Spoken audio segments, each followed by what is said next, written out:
ذہنی آزمائش دیکھو پھر سے آیا ہے، ذہنی آزمائش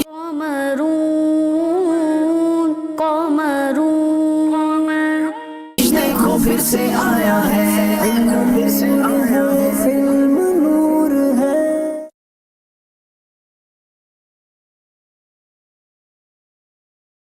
ہر طرف نیکی کی دعوت عام ہو، نیک ہو امت اے نانا اے حسین،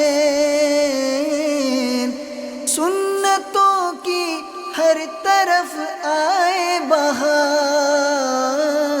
نماز کا ایک اور اعزاز سمجھیے کہ روزہ، حج، زکوٰۃ، یہ سارے احکام جبریل امین زمین پر لے کر آئے، اللہ کے نبی کی بارگاہ میں وحی کی صورت میں لائے، مگر نماز کا حکم اور نماز کہاں ملی؟ اللہ نے اپنے پاس بلا کر دیا۔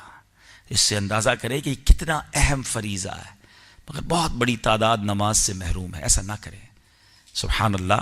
میرے آقا علیہ الصلوۃ والسلام نے ایک بہت پیاری اگزامپل کے ذریعے نماز کی فضیلت بیان فرمائی۔ آقا فرماتے ہیں کہ حدیث پاک کا خلاصہ ہے، اس بندے کے بارے میں کیا کہتے ہو جس کے گھر کے باہر نہر نکل رہی ہو اور اس میں 5 بار غسل کرے، کیا اس کے جسم پر کوئی میل باقی رہے گا؟ Look at the beautiful example. اچھا، اگر آج ہمارے گھر کے باہر تو نہر نہیں، مگر میں اگر آپ سے پوچھوں کہ کوئی دن میں 5 بار شاور لے لے تو کیا وہ اس کی ہائیجین میں کوئی پرابلم رہے گا، اس کی صفائی ستھرائی میں، یا جسم پر کوئی میل باقی رہے گا؟ آپ کہیں گے وہ تو بڑا صاف ستھرا رہے گا، 5 بار شاور لے گا۔ تو صحابہ نے کہا حضور نہیں، جو 5 بار نہائے گا اس کے اوپر میل کہاں سے رہے گا؟ سرکار دو عالم علیہ الصلوۃ والسلام نے فرمایا کہ نماز کی مثال ایسے ہی ہے کہ جب بندہ 5 وقت نماز پڑھتا ہے تو گویا 5 وقت اللہ کی رحمت کے دریا میں غوطہ لگاتا ہے، سارے گناہ اس کے دھل جاتے ہیں، خطائیں معاف ہو جاتی ہیں۔ اب سوچے جو پورے ہفتے میں ایک ہی بار نہر رحمت میں غوطہ لگائے، جو صرف جمعہ ہی پڑھتا ہے، تو پورا ہفتہ تو گرد آلود رہتا ہے نا۔ نہ کریں ایسا، نماز قضا نہ کریں۔ اے ڈوبتوں کو بچانے والے، اے کریم مولا، اے گناہ گاروں کی مغفرت فرمانے والے پروردگار، ہم سب کی مغفرت فرما، ہم سب کے گناہوں کو معاف فرما، ہمارے صغیرہ گناہ بھی معاف کر دے، ہمارے کبیرہ گناہ بھی معاف کر دے، ہمارے چھپ کر کیے ہوئے گناہ بھی معاف فرما، ہمارے اعلانیہ گناہ بھی معاف کر دے۔ اے کریم، آج ہم نے تیرے ہی کلام میں کامیاب لوگوں کے اوصاف سنے ہیں، اللہ ہمیں ان کامیاب لوگوں میں شامل فرما دے، ہمیں 5 وقت کا نمازی بنا دے، اپنی نمازوں کو صحیح طریقے سے پڑھنے والا بھی بنا دے۔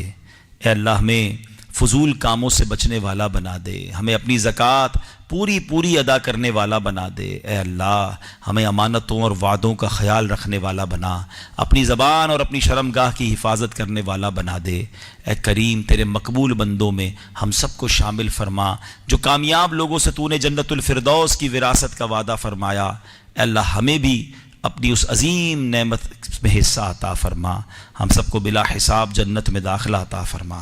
رب کے حضور فریاد کرے، جو نیکی کی دعوت کی دھومیں مچائے، جو نیکی کی دعوت کی دھومیں مچائے، ہر طرف نیکی کی دعوت عام ہو،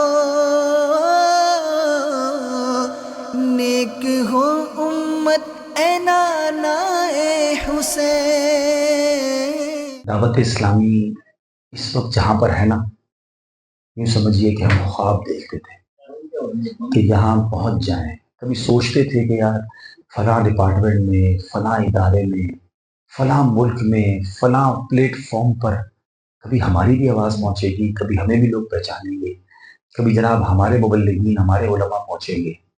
اور آج اللہ نے کون سا حکومتی ادارہ ہے، کون سا دنیا کا ملک ہے، کون سا پلیٹ فارم ہے، کون سا سوشل میڈیا پلیٹ فارم ہے، کون سی بڑی شخصیت ہے جس سے ملتے ہیں وہ کہتا ہے ہم دعوت اسلامی والوں کو جانتے ہیں، آپ کے بیانات سنتے ہیں، آپ کا مدنی چینل دیکھتے ہیں۔ اللہ کی رحمت سے اداروں والے اب ہمیں امام مانگتے ہیں، ہم سے علماء مانگتے ہیں۔ تو میں جو سمجھانا چاہ رہا ہوں کہ ہر تنظیم کا یا ہر یہ سمجھیے کہ موومنٹ کا، ہر محنت کا ایک وقت ہوتا ہے جس میں بڑی اسٹرگل کرنی پڑتی ہے، راستے کھولنے کے لیے کوشش کرنی پڑتی ہے، اور پھر اللہ کی رحمت جب شامل ہوتی ہے تو پھر یوں سمجھیے کہ ایک خوبصورت نتیجہ سامنے آنے لگ جاتا ہے، نتائج اور کامیابیاں ملنے لگ جاتی ہیں۔ آپ اس دور میں مدنی بن رہے ہیں، آپ اس دور میں دعوت اسلامی کی ذمہ داریوں پر آنے والے ہیں، جو دور دعوت اسلامی کے لیے بڑی آسانیوں کا دور ہے، اور ہر گزرنے والا دن جو ہے وہ الحمدللہ ہمارے لیے نئے نئے یوں سمجھیے کہ دروازے کھول رہا ہے۔